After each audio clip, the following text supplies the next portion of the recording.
In the early 11th century, the world trembled at the sound of a single name, Genghis Khan. From the frozen steppes of Mongolia, he had united the nomadic clans and forged an army unlike any other. In just a few decades, the Mongols had decimated entire empires from the heart of Asia to Persia, Russia, and China. But their ambition knew no bounds. Under the reign of his grandson, Kublai Khan, the empire stretched from the Caspian Sea to the Pacific Ocean. The Southern Song dynasty, the last bastion of independent China, still resisted. To crush it definitively, Kublai planned an attack from all fronts, and one of those paths led through a small tropical kingdom to the south. Dai Viet, Vietnam, governed by the Tran dynasty, was a fertile and humid land crisscrossed by rivers that resembled labyrinths. Its inhabitants were accustomed to war. For centuries, they had withstood Chinese invasions and internal rebellions. They were not a vast empire, nor did they have a fearsome cavalry, but they knew their land, and that, as the Mongols would discover, was worth more than 1,000 spears. In 1257, General Uriankadai, son of the legendary Subutai, received the order to subdue Dai Viet. His army was a peculiar mix, numbering around 30,000 to 40,000 men, including Mongol cavalry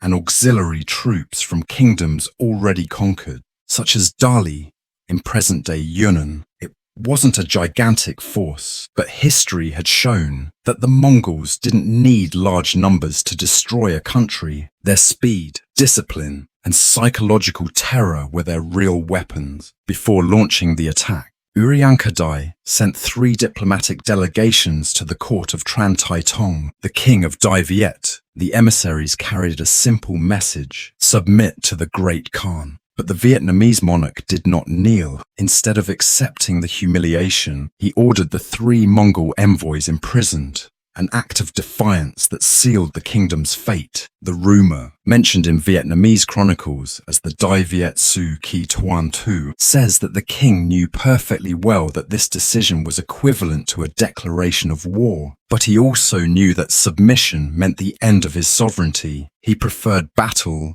In the following months, Dai Viet mobilized its troops. Modern estimates based on administrative records of the Tran dynasty calculate a population of nearly 5 million inhabitants, capable of sustaining an army of between 200,000 and 400,000 men in case of emergency. However, only about 60,000 soldiers were gathered to face the imminent invasion. Among them were the Imperial Guards, the Tien Tuquan, elite warriors who had the seal of the Son of Heaven tattooed on their foreheads, a symbol of absolute loyalty to the king. Uriankadai crossed the northern border of Vietnam in November 1257. His army advanced in 3 columns along the Tao River and the Low River, seeking to outflank the Vietnamese defenses. In the border villages, the peasants fled to the mountains, burning the fields behind them. It was the prelude to a strategy that would later become crucial: scorched earth. Without local resources or food, any foreign army was doomed to weaken. The first clash occurred at Bin Linh Nguyen, a plain near the Red River. The Vietnamese, commanded by General Tran Quoc Tuan, had chosen the terrain carefully. The river, curved and winding, served as a natural moat against the Mongol cavalry. There, the king himself prepared to lead his troops, accompanied by war elephants, infantry, and a small fleet anchored downstream. The confrontation that was about to begin would not only be a fight for independence, it would be a lesson that would resonate throughout the Mongol Empire. The air filled with the sounds of drums, neighing horses, and palpable tension. On the banks of the river, the men of both sides awaited the signal to attack. And in that instant, as the sun rose over the tropical mist, the most feared army in the world discovered that it had entered a hell from which it would not be easy to escape. On January the 17th, 1258, the sunrise over the Red River brought the sound of impending disaster. The Mongol army, led by Uriankadai, slowly advanced through the tropical mist. He had divided his troops into 3 columns: a vanguard, a central force, and a reserve ready to attack from the flank. He believed the battle would be swift, but facing him, the Vietnamese had chosen the terrain with cunning. King Tran Tong, accompanied by General Tran Quoc Tuan, waited on the banks with approximately 60,000 soldiers. In the center, enormous war elephants lumbered forward, covered in leather and bronze armor. Behind them, the infantry prepared with bamboo bows, spears, and hooks designed to unseat riders. The Vietnamese strategy was simple: use the river as a natural trap, and the elephants as a living wall against the Mongol cavalry. When the vanguard, led by Katak, attempted to cross, the Vietnamese drums thundered, the elephants charged, and the ground shook beneath their weight. For a moment, the most feared army in the world faltered, but Urianka Dai, true to the cold-bloodedness of his lineage, ordered his archers to aim for the animal's eyes. Thousands of arrows whistled in unison. Blinded and wounded, the elephants turned against their own ranks. Chaos spread like wildfire. The Mongols seized the opportunity to cross the river. Their light cavalry quickly deployed, cutting off retreat routes. Hand-to-hand combat was fierce. Spears against sabers, arrows against bamboo shields. The terrain, which at first seemed favorable to Dai Viet, became its condemnation, too flat and too open to resist the swift maneuvers of the steppe horsemen. Faced with the imminent collapse, General Le Tan pleaded with the king to retreat. Tran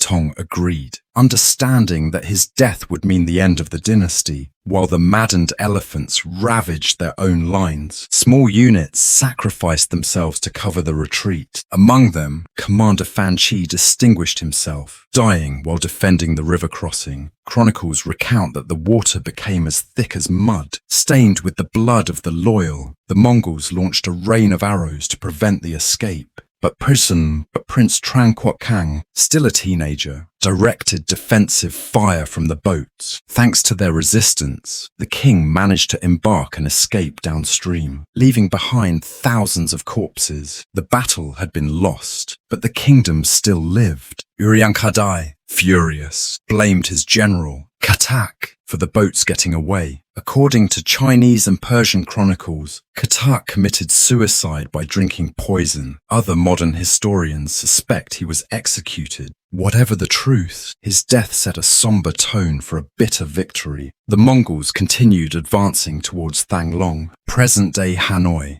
In their wake, entire villages were burned, and the fields were destroyed. But upon reaching the capital on January 18th, 1258, Urianka Dai discovered something unsettling. No one was left. The streets were empty, the warehouses bare, the palace devoid of treasures. Only 3 bound prisoners, the former Mongol emissaries, remained there. 2 had starved to death. The 3rd was dying. It was a victory without spoils. The land was burning. The food supplies had vanished, and the humid air carried disease. The population, obeying royal orders, had evacuated everything useful, leaving the enemy isolated and hungry. The conqueror of empires had fallen into an invisible trap. For days, the Mongols wandered among the empty ruins, without provisions or safe routes. Urianka Dai then realized that he was not only facing an army, but an entire people determined to resist. The war, which had begun as an invasion, was about to transform into a living hell of jungles, rivers, and ambushes. Urianka Dai's army had conquered the capital, but not the country. Thang Long, empty and silent,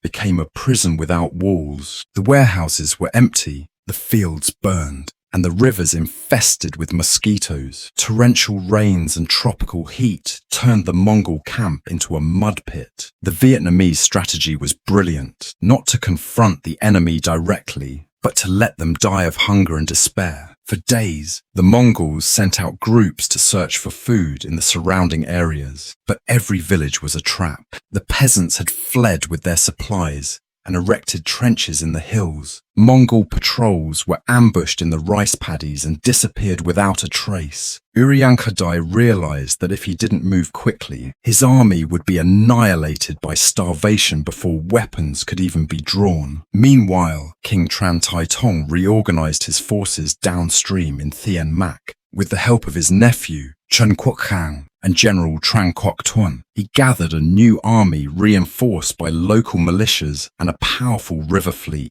He had learned his lesson. He would not confront the Mongols in open fields, but from the water, the Red River, with its thousands of tributaries, would be his ally. On the night of January the 28th, 1258, the counterattack began. The lights of the torches were extinguished, and a Vietnamese fleet of hundreds of boats descended silently down the river. When they were in sight of the Mongol camp, the drum sounded like thunder. Arrows rained down from the decks, illuminated by the fire of the torches. Darkness exploded into chaos. The Mongols, surprised and disorganized, ran to arm themselves. By the time they mounted their horses, the soldiers of Dai Viet had already disembarked. The combat was brief but devastating. The Vietnamese advanced in waves, taking advantage of every current of the river to surround the enemy. Prince Tran Quoc Khang, from his flagship, directed the movements with precision. The Mongol resistance was fierce, but the terrain was suffocating them. The mud prevented them from maneuvering. The horses sank, and the archers could not fire. For the first time, the army that had crossed all of Asia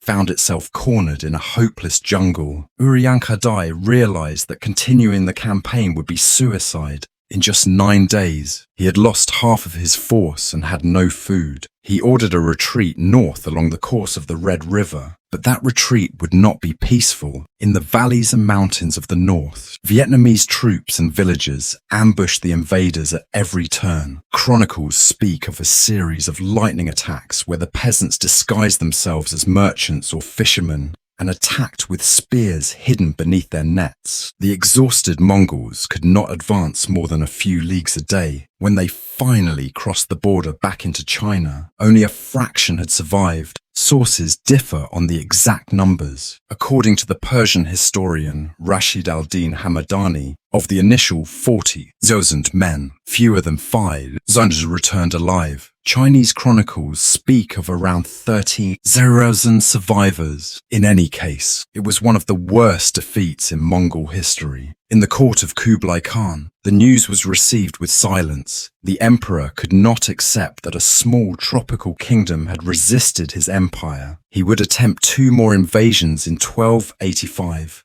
and 1288, but all would end the same, with the Mongols sinking into the rivers and jungles of Dai Viet. The kingdom, although small, had demonstrated that knowledge of the terrain, discipline, and unity could overcome even the most feared enemy in the world. The victory of 1258 marked more than just a national defense. It was a declaration to the world that the will of a people can be more powerful than an empire. As the Mongols disappeared into the rain and mud, the Vietnamese returned to rebuild their capital. King Tran Tong wrote in his memoirs a phrase that has survived the test of time. The river carried away their bodies, but history will preserve their defeat. If this story about how Vietnam defeated the greatest empire of its time showed you the strength of a people who refused to surrender, subscribe to Imperium Total to continue exploring the wars and decisions that changed the destiny of the world. Leave us your comment. Do you think that valor or strategy was what really saved Dai Viet? Thank you for joining us on this journey through the hidden pages of history.